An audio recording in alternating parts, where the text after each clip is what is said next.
Welcome everyone to DBA Fundamentals presentation for the week of September 13th, 2022. This week's speaker is Dennis Torres. As you see in the top right-hand corner of the screen, there are the three leaders of the DBA Fundamentals group, Steve Cantrell, Shane O'Neill, and myself, Kevin Wilkie. To the right of our names, you can find our Twitter handles. So if you need to reach us, that's the easiest way to do that. Below our names are probably the easiest ways to find us on social media. The first being Meetup, probably where everyone actually got this information to actually come to today's presentation. Be sure to go there, as you'll see links to all of our actual meetups. Below that is our website, dbafund.org. Everyone can be sure to turn that is off. the cluster index that is using here. CI request. All right. Please be sure to turn to mute yourself as we go forward. Going back to that, our website, dbafund.org, where you can see all of our past presentations and our future presentations as they come up. Below that is how to actually get to our presentations, dbafundtube.com, where you'll actually see all of our past presentations. Be sure to like and subscribe us on there so that you can get notified whenever there is a new presentation. For example, today's presentation will be recorded and it will be available usually within 1 or 2 days. Below that, you'll see our Twitter handle, DBA Fun, and a Slack channel and our LinkedIn group as well. As I said earlier, all of our sessions are recorded and usually available within 1 to 2 days on dbafundtube.com. If you like and subscribe us on there, you will actually see the moment we have it actually uploaded for that. Please remember to turn off your video and mute yourself so that we can focus on Dennis as he gives this glorious presentation. And as I said in the chat earlier, if you have any questions, be sure to type it into our chat channel. And with that, we have Dennis's bio, but I am sure Dennis is going to give a much better bio in all of his glorious presentations. So with that, over to Dennis.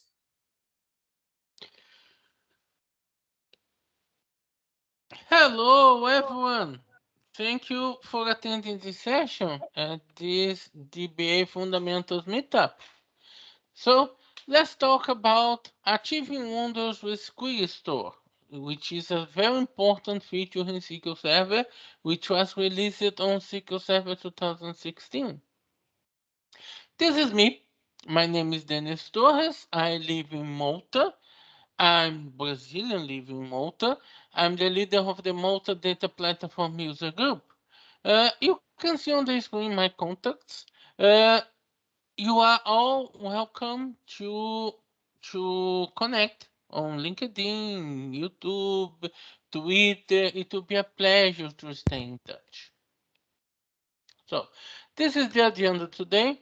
We'll talk about why do we need Query Store and on what Query Store really helps us, the Query Store architecture, and we have very interesting demos about Query Store.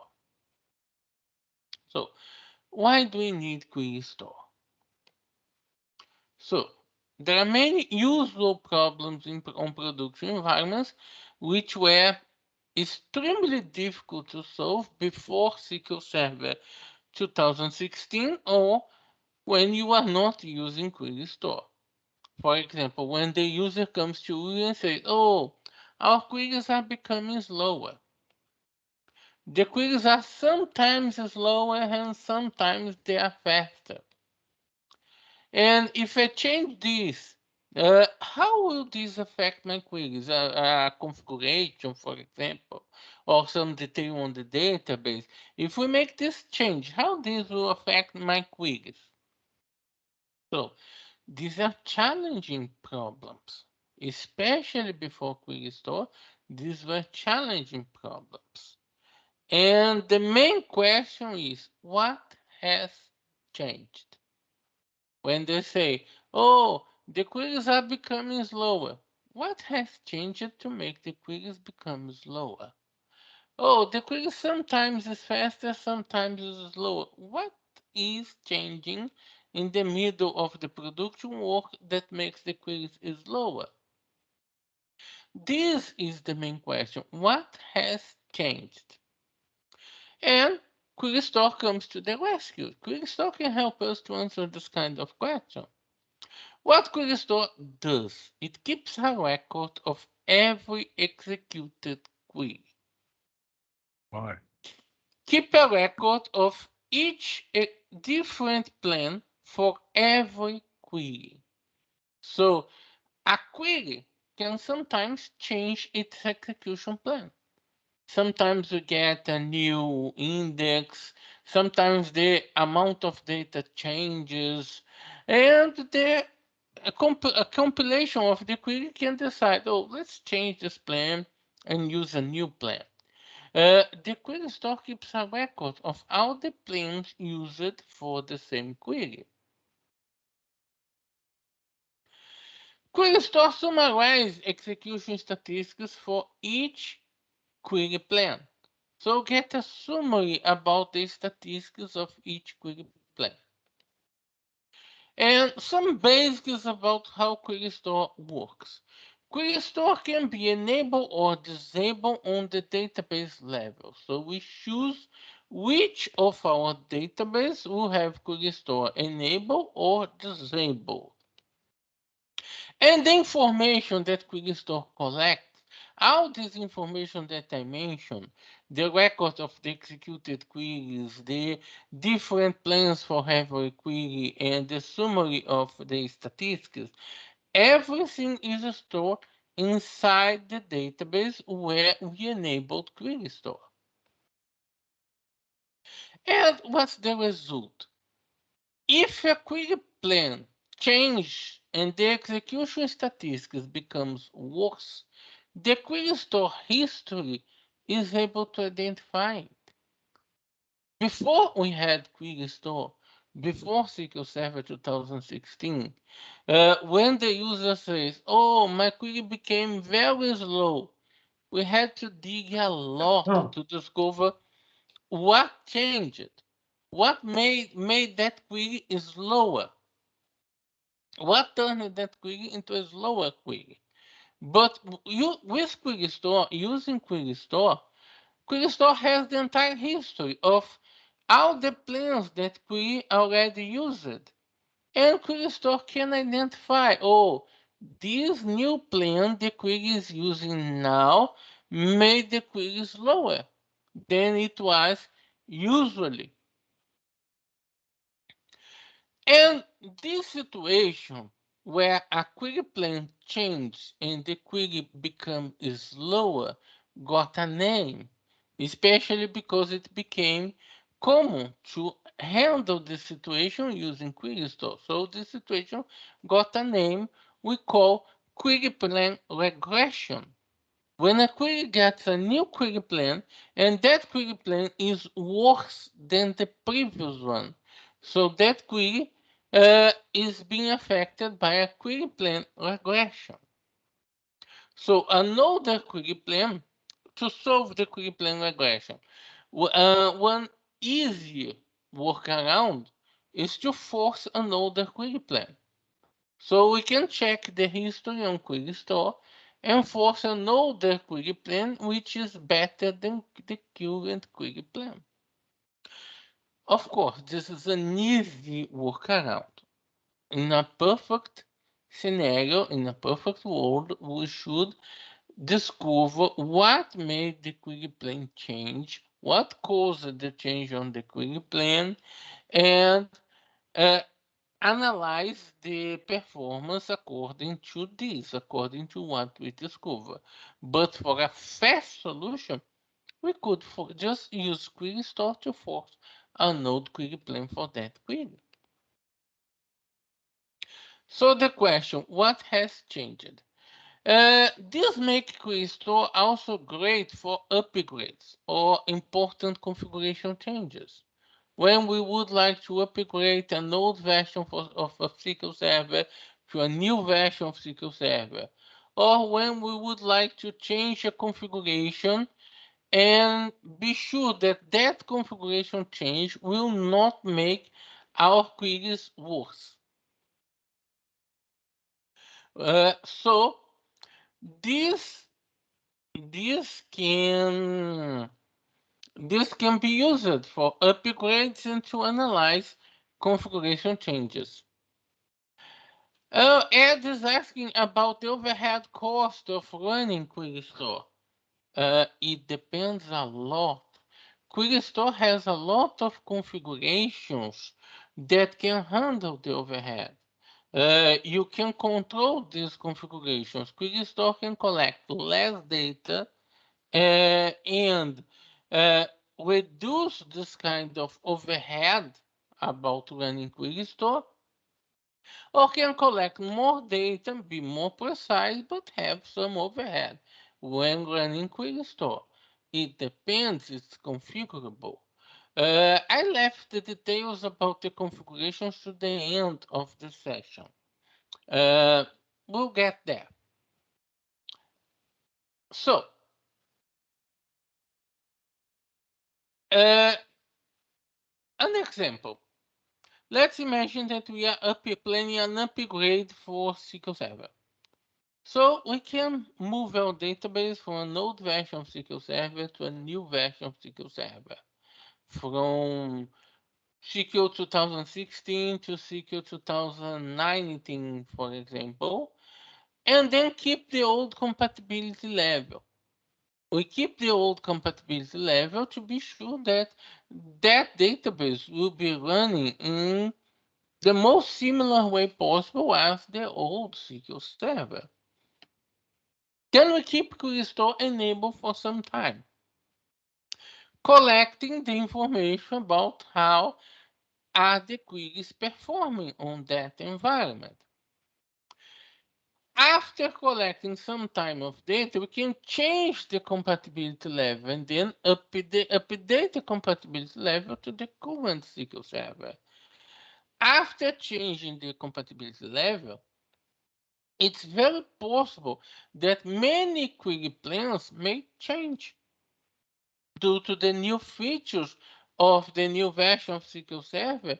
Many query plans may change. And the Query Store will be analyzing the change for us.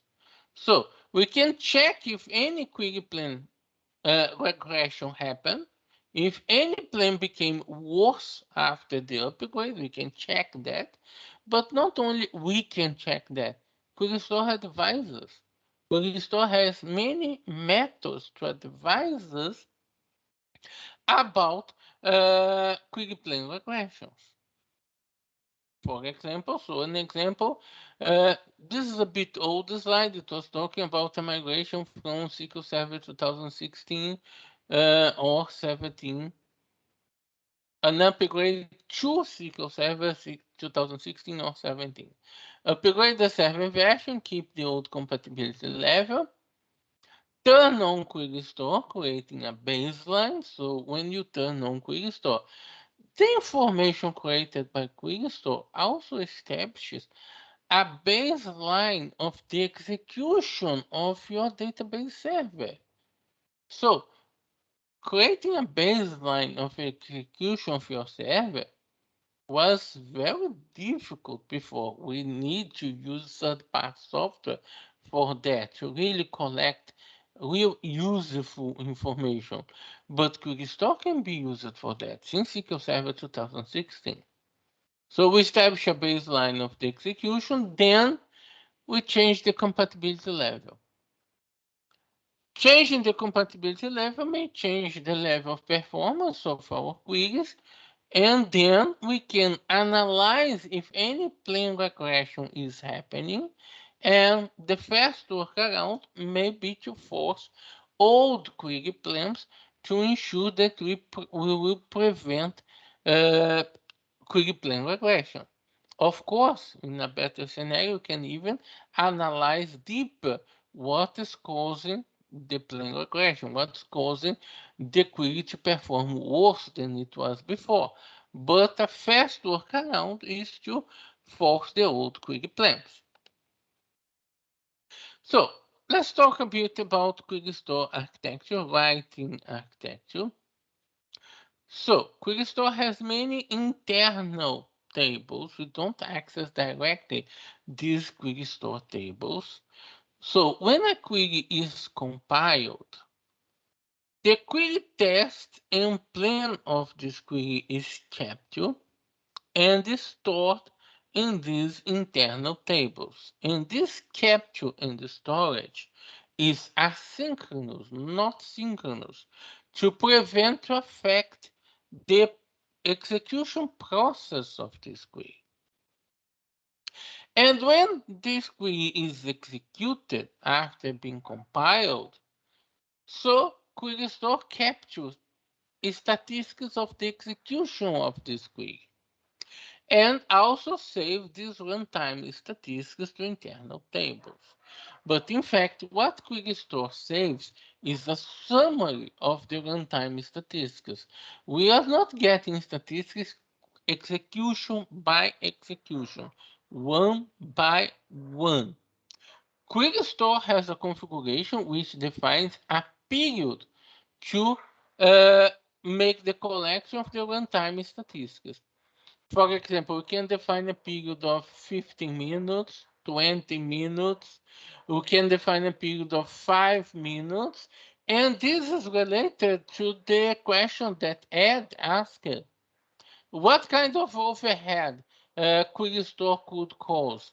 This is one of the configurations that could affect some overhead, could cause some overhead over the database. What's the interval of runtime stats collection for query store? Query store can get 20 minutes of queries, half an hour of queries, and summarize in a single row of statistics. Or 5 minutes of queries and summarize in a single row. We configure the interval for the collection of the runtime statistics.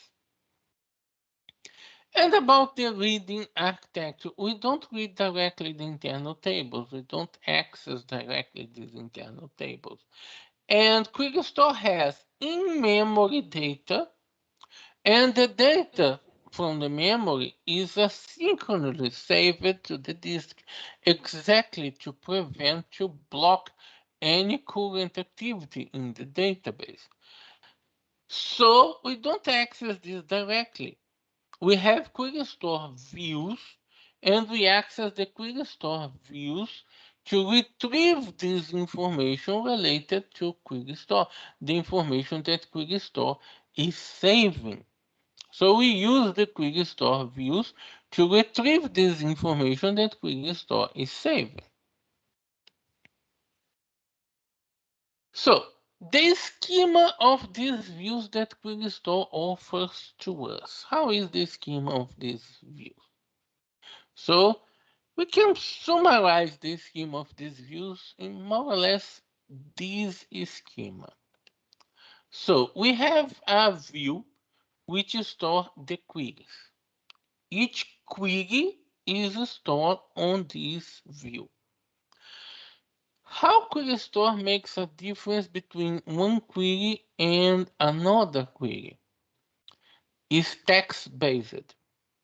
If a query has any character which is different from another, then it's a different query. Query store considers a different query.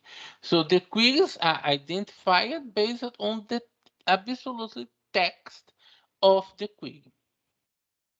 And each query has a set of information related to it, which is the query text, and some context settings related to this query. Some setting information about how this query is being executed. Then, each query can be compiled many times. So along the time, the same queries can receive different execution plans. So we have another table to hold the execution plans for the queries. So each query in the query store query view has many plans in the plan view. And then we have runtime statistics. For each plan that each query has, Query Store collects runtime statistics, and the runtime statistics is collected according configurations defined for the interval of statistics collection. The interval I was talking about, 5 minutes, 15 minutes, 20 minutes. Smaller the interval, more precise is the information about runtime statistics, but you may be facing additional overhead to collect so precise information about runtime statistics. So each plan may have many runtime statistics rows, one for each block of interval. Each 15 minutes, one row is created with the runtime statistics of that plan. Each 20 minutes, one row is created with the runtime statistics of that plan, and so on. So one line per plan per time interval. If the time interval is 5 minutes, one line every 5 minutes. So we have internal tables, and then we have the views which expose these internal tables. Query store query, query store plan, context settings, query text, and then the runtime statistics views. Runtime stats and runtime stats intervals, defining the interval of collection of the statistics. And we have a graphical view which can use to analyze what we have in relation to query store. Is this perfect in relation to analyze the queries that we have? Far from that. Far from that.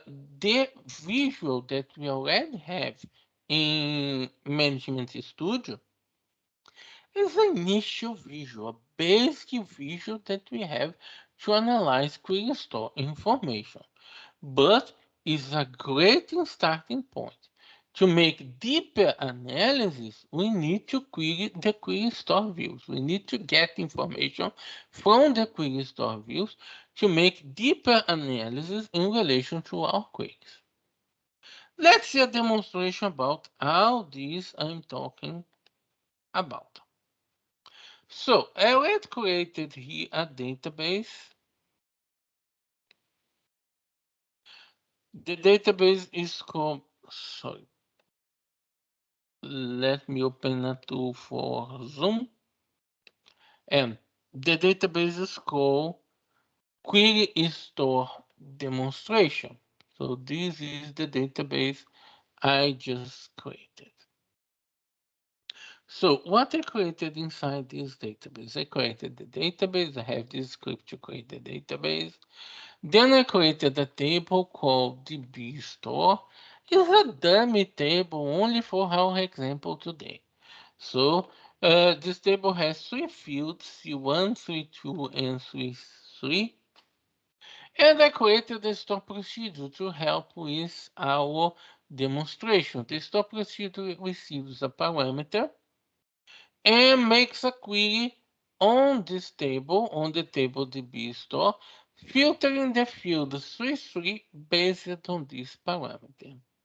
And to make things more difficult, when inserting the records, especially on the C3, I created some huge variations of the amount of data we have. We have 15,000 rows with value 4. We have only 10 rows with value 0. We have 14,000 rows with no value on C3 and 20,000 with value 2. So it creates a considerable variation in the amount of rows that a query over the field C3 will return. Now, let's enable query store. So I have here the database, and initially I see nothing related to query store until I enable query store. So query store is enabled. Then let me execute this store procedure, repeating the execution 20 times just to create some volume of data. Let me refresh the database. Refresh here. Okay. And here we have a new folder, Query Store. Once I enable Query Store in the database, this new folder appeared to us. This new folder contains some predefined dashboards to show us information about the queries that are being executed in my database. So let's get the view of top resource consuming queries. And I'll be seeing my query. In fact, it got the query from inside the store procedure. Make a select on the table and filtering by the column C3. It got the query from inside the store procedure, and it's showing me the query plan that this query has. This query plan is making a simple table scan over my table. Okay. So now let's create a non-clustered index over the column C3. It's not a perfect solution, but it's quite better than a table scan. And let's repeat the execution again. Let's execute again 20 times. Okay. Let's check the top resource consuming queries. And now my query 1, has two execution plans, plan 1 and plan 2. And the plan 2, we can easily see on this graphic, the plan 2 is way better than plan 1.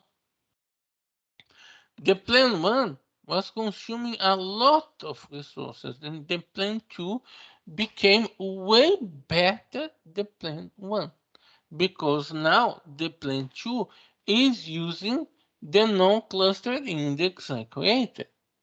So this plan 2 is using the non-clustered index.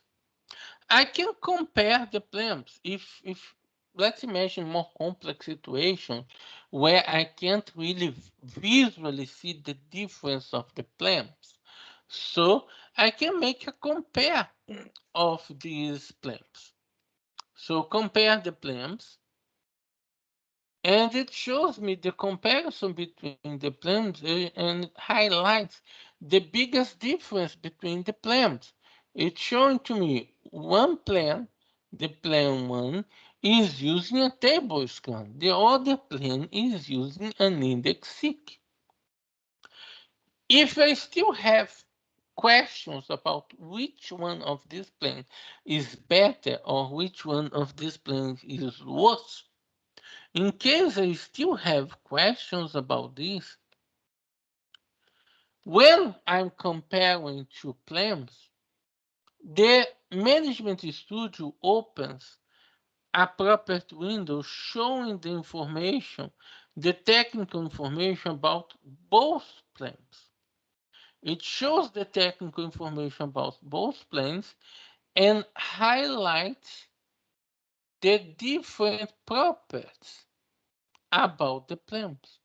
So all the properties which are different between the plans are highlighted here. So the plan in the bottom is the plan using index seek, and the plan in the top is, sorry, let me just, no, sorry. The plan in the bottom is using table scan, the plan in the top is using the index seek. Okay, so we can see the estimated rows per execution, the estimation became way better. Estimated to be 3 cores, improved a lot. So a lot of information in relation of the plans improved, and we can see the difference in a highlighted way. The Management Studio highlights the difference between these plans to us. Okay. So let me drop this index. Clear, completely clear the cache. When I clear the cache, I'm clearing the SQL Server cache, but this doesn't clear query store information. So query store information is still there. Clearing the query store information is done in a different way. I'm clearing the SQL Server cache. And then I will execute again now that I dropped the index. So more 20 executions. Execute again. And then get back to top resource consuming queries and we see. The plan 2 is still the best one for this query. But now that I dropped the index, the plan 1 is being used. So in this case, a query regression happened. We are facing a situation where we had a query plan regression. Of course, this one that I caused here is inevitable because I dropped the index. But we are seeing a query plan regression. We have a regressed queries here, a dashboard for regressed queries, but this dashboard for regressed queries will not show us our query because this dashboard is full of rules. For example, it considers the intervals of collection of runtime statistics of query store and so on. So this dashboard related to regression is full of rules. So we don't always see regressive queries here unless the regression is happened for some time already, for some periods already. In a demonstration, it's a bit difficult to illustrate that. But I have a query here to identify query plan regressions. This query is playing with the query store views, runtime stats, query store plans, and identify regressions among the plans. As I said, we should use the views to get more precise information. And you are seeing here that the most current executions are using plan 1, and the plan 1 got worse. First, I was using plan 1 when it started. We were using plan 1 when it started. Then we went to plan 2. Plan 2 was an improvement in relation to plan 1. But then we returned to plan 1 and things got worse. Things got very worse. So see, we can play with the query store views and get very useful information from the query store views. That's an example. More than that, query store is far from only storing data. Query store makes recommendations for us. For example, we have a system view called sysdmdb turning recommendations. This is a feature created in SQL Server 2017, and it's based on the information stored by query store. So we can check the turning recommendations we have. And we see here that we have a recommendation to force the less good plan for one query. There are some information here, like the state information, which is JSON. The details information is JSON as well. So we can use some JSON queries using OpenJSON, for example, to get more details about this information inside the DB tuning recommendations. So we can get additional information from the JSON, and it's advising us. There was a regression because the average CPU time changed from 0.6 milliseconds to 2.49 milliseconds. So there were a regression. And it's advising automatic tuning option is not enabled. Yes. Oh, there is an automatic tuning option. Yes. Yes, but I haven't enabled that. Besides making recommendations, Querystore could automatically apply the recommendations that it has. But there is a huge gap between the recommendations and the automatic tuning. The automatic tuning is extremely more careful, and even when turned on, the automatic tuning will only apply automatically a recommendation when the difference of performance between the queries are absolutely huge. Like if I'm not mistaken, it's something like a 10 minutes difference on performance or something similar. So the automatic tuning will really only take place if the difference of performance on the queries are absolutely huge. So if I turn on the automatic tuning, I may still not see the automatic tuning happen because the difference is not enough for the automatic tuning to take place. So this makes it even difficult to make demonstrations using the automatic tuning. And here I checked the state field inside the DB tuning recommendation, but there are something better. We have the details field. Inside the details field, it gives us even the implementation of the recommendation. It's recommending us to force the last plan. It's making a recommendation for us to force the last plan and give us the statement to do that. So the DB tuning recommendation view gives us the statement to force the last plan. Here is the statement to force the last good plan in this situation. Okay, I use this statement. I was prepared to force the last plan here. Let's replace this statement by the one recommended. Oh, it's a matter of luck that the numbers of query and plan are the same.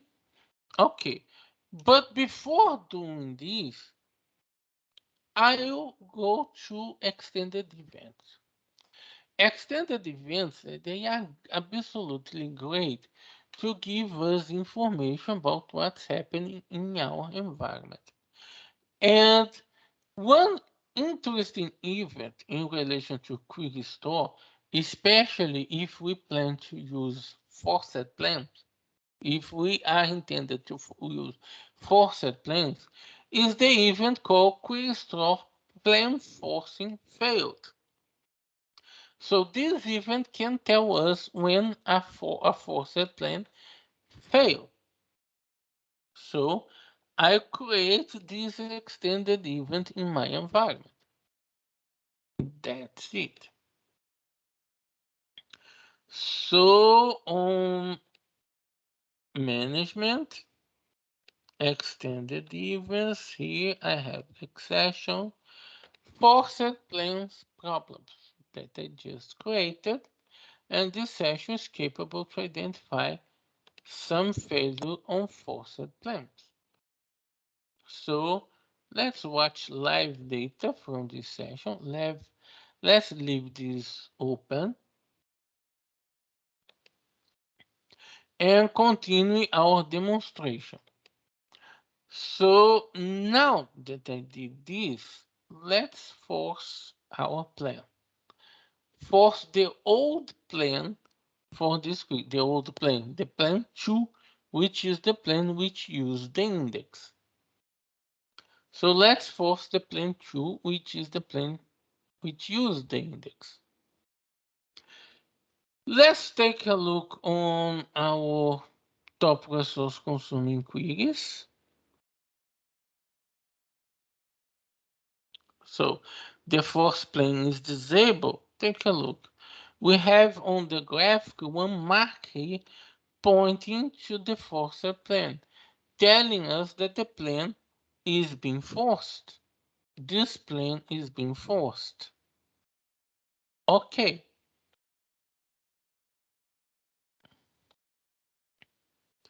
I can identify the forced plans through queries over our query store views. I can check which plans are being forced. So it will tell me there is a forced plan here for query 1. The plan 2 is a forced plan. This plan is forced. This means that this is good to solve problems, a good workaround to solve problems, but can also be extremely dangerous. This can also be extremely dangerous. Why this can be extremely dangerous? Because once a plan is forced, this query has no option to get a new plan. If something changes on the environment or something like that, this query can't get a new plan. It will run on this plan, this forced plan. So let's check the execution with the forced plan. Okay. But I'm forcing a plan which uses an index that doesn't exist anymore. That index doesn't exist anymore. So let's see here. The live data, I got the event query store plan forcing failed. So extended events can be used to monitor forced plans and identify when a forced plan is failing. And it's telling us why. This index specified in the use plan hint does not exist anymore. So this force plan is failing. That's a big problem.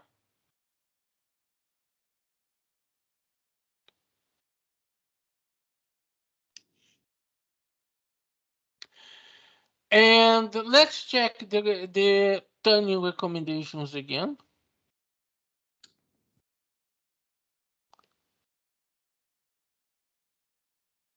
So current state success, it means plan forced by the user. So it has a plan forced by the user. But it's not telling us immediately that this is resulting in an error. To find the failure, there are some additional queries that we can make and identify, oh, this forced plan is failing and the failure region is no index. I forced a plan that had the index for this plan is not there. That's why the plan is failing. Okay. So let's create the index again. Now execute this query again. If I check the execution plan, now this query is able to use the index. Is able to use the index as it was using before. But the information about failure doesn't change. It's saying that the failure happened. So we need to take a lot of care about this information about failures, and the queries providing this information about failure, because even if the failure were already resolved, were already solved, the failure is still reported because it happened.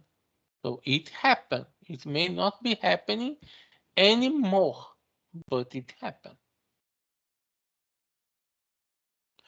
Okay, now let's analyze a query with a high variation of performance. Now I'm executing this store procedure with different parameters, 0, 2, 0, 2. This will create a high variation of performance. Why? Because I have 10 rows with the value 0 and 20,000 rows with the value 2. Our index, we know our index make a row ID lookup. It's not the best index to return 20,000 rows. It is the best index to return 0 rows, but not the best index to return 20,000 rows. So let's execute this.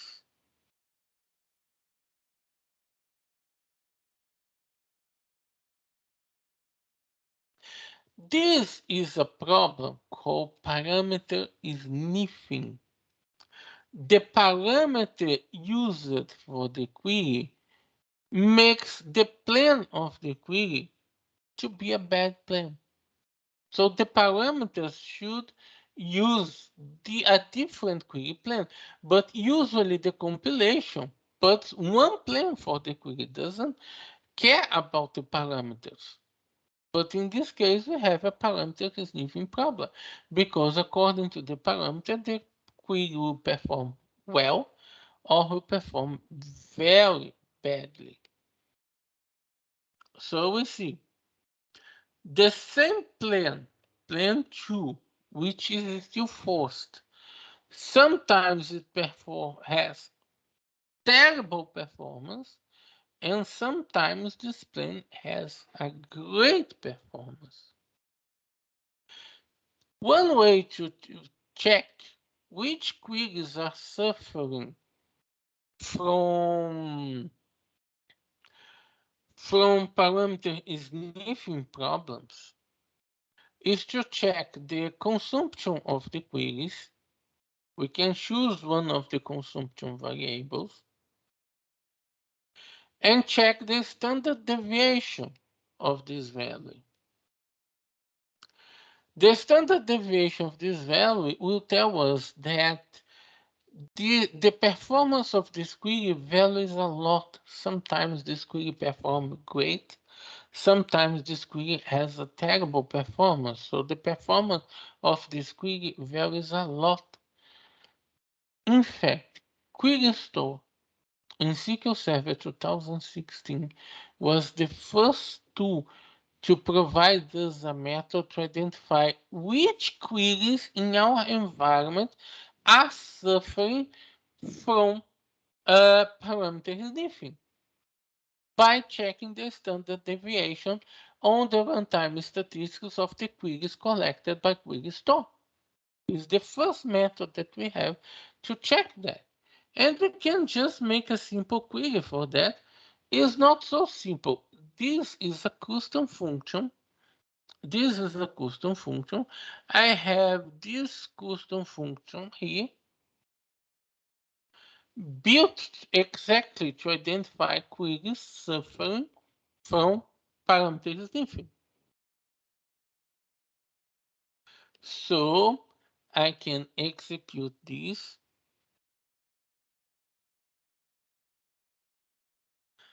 I was quite sure I had created the function. Sorry, maybe I created the function while testing an old database. So let's create the function again and then execute this. And there it is. It's pointing our query as a probable query which is suffering from parameter sniffing because the standard deviation of this query execution is huge. Sometimes this query takes a lot of time to execute, sometimes it executes fast. So the standard deviation in relation to the duration of this query is huge. So probably this query is suffering from parameter sniffing. So how would we solve that? We could use option recompile to solve the parameter sniffing problem on the stop procedure. We could alter the stop procedure and use option recompile to solve this problem. That would be a great solution. So query stop was the first tool which allow us to identify parameter sniffing problem. So we have 9 minutes to complete this session. I would like to highlight very important points, then get back to some details that are included on the session. First, the query store provides data for us using query store views. So the data query store provides are using query store views. If they are query store views that we can query, why can't us create a dashboard over those views? Of course we can. A dashboard in Power BI getting the data from the query store views. And I'm getting this from an Azure SQL database. Azure SQL supports query store as well. This Azure SQL database doesn't have much activity. It has mostly 1 week or 2 of live, and I use it for some demonstrations that I was executing. But we still can see, for example, weight stats creating problems to this database. Weight stats are collected by query store as well. This was included in SQL Server 2017, if I'm not mistaken, the inclusion of the weight stats in query store. The collection of weight stats in query store, but not individual weight stats. Query store collect weight stats by group. It groups and classifies the weight stats, giving us groups of weight stats. So daily variation, I can choose some metrics and see a daily variation of these metrics. Of course, I don't have much data to show, but it's interesting that we can collect query store information used on Power BI dashboard. And this is a very simple dashboard. I'm quite sure that every one of you can create a way better dashboard to visualize query store information than this one. But I published this dashboard in my GitHub. Let me see if it's easily accessible.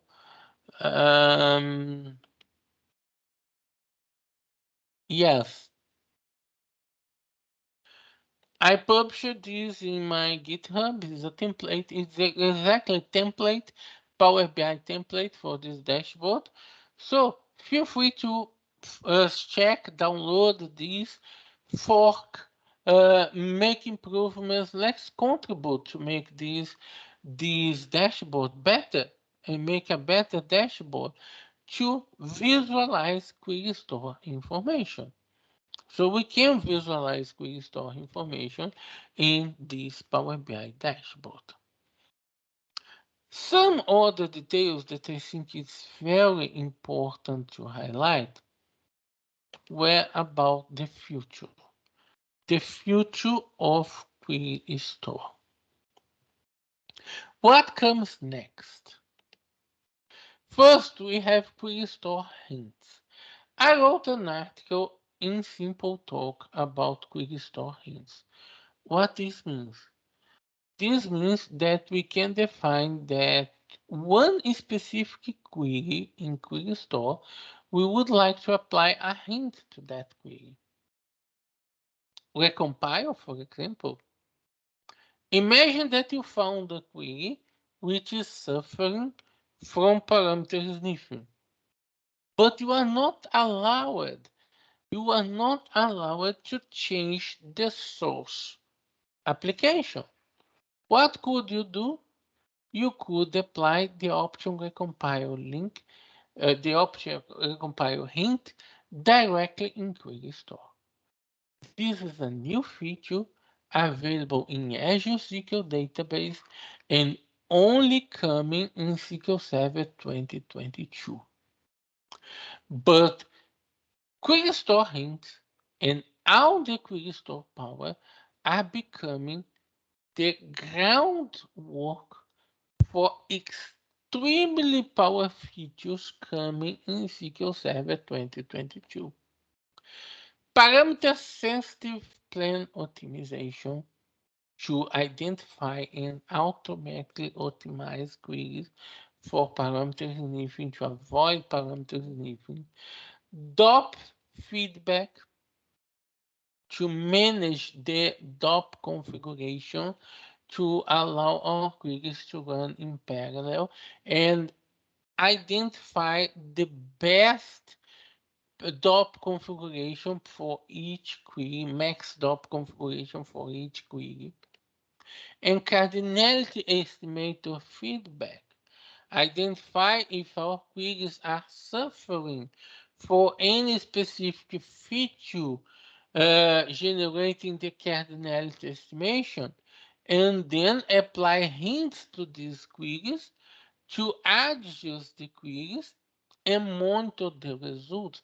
So these new features coming in SQL Server 2022, they are all based on the Query Store. So Query Store started in SQL Server 2016 and then is being improved, and more features, optimization features are being created over the data provided by Query Store. In SQL Server 2022, Query Store is already enabled by default on the database. It's enabled by default exactly to provide all these possible optimizations. All these possible optimizations for our environments. Okay.